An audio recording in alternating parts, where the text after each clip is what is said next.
Coimbatore PSG IMS-R அரங்கில் நடைபெற்ற இந்த விழாவிற்கு புதுடில்லி இன் கூடுதல் இயக்குனர் ஜெனரல் டாக்டர் சங்கமித்ரா பாதி சிறப்பு விருந்தினராக கலந்து கொண்டு சிறப்பித்தார். அவர் பேசுகையில், பொது சுகாதார முன்னேற்றத்திற்கு ஆராய்ச்சிகளே அடித்தளம், புதிய கண்டுபிடிப்புகள் சமூகத்தின் ஆரோக்கியத்தை மேம்படுத்தும் என வலியுறுத்தினார். முன்னதாக பிஎஸ்ஜி IMS-R முதல்வர் டாக்டர் TM சுப்பராவ் வரவேற்புரை ஆற்றினார். தொடர்ந்து ஆராய்ச்சி மற்றும் புதுமை இயக்குனர் டாக்டர் சுதா ராமலிங்கம் நிறுவனத்தின் சாதனை பயணத்தை விளக்கினார். விழாவில் பிஎஸ்ஜி மருந்தியல் மற்றும் நர்சிங் கல்லூரி முதல்வர்கள் கலந்து கொண்டு ஆய்வாளர்களை உற்சாகப்படுத்தினர். விருதுகள் மழை. ஆராய்ச்சித் துறையில் சிறந்து விளங்கியவர்களுக்கு பிஎஸ்ஜி பிரைம் விருதுகள், ஆராய்ச்சி விருதுகள் மற்றும் டாக்டர் ராமலிங்கம் சங்கரன் சிறந்த ஆசிரியர், ஆராய்ச்சியாளர் விருது உள்ளிட்ட பல்வேறு கௌரவங்கள் வழங்கப்பட்டன.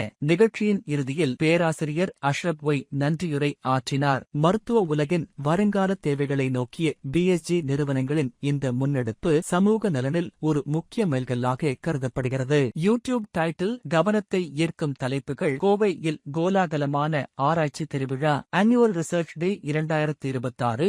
Media 7 news. மருத்துவ உலகின் அடுத்த கட்டம். பிஎஸ்ஜி IMS இன் பிரம்மாண்ட விருது விழா. கோயம்புத்தூர் நியூஸ். ICMR இயக்குனர் பங்கேற்பு. பிஎஸ்ஜி சுகாதார அறிவியல் நிறுவனங்களின் சாதனை விழா 2026.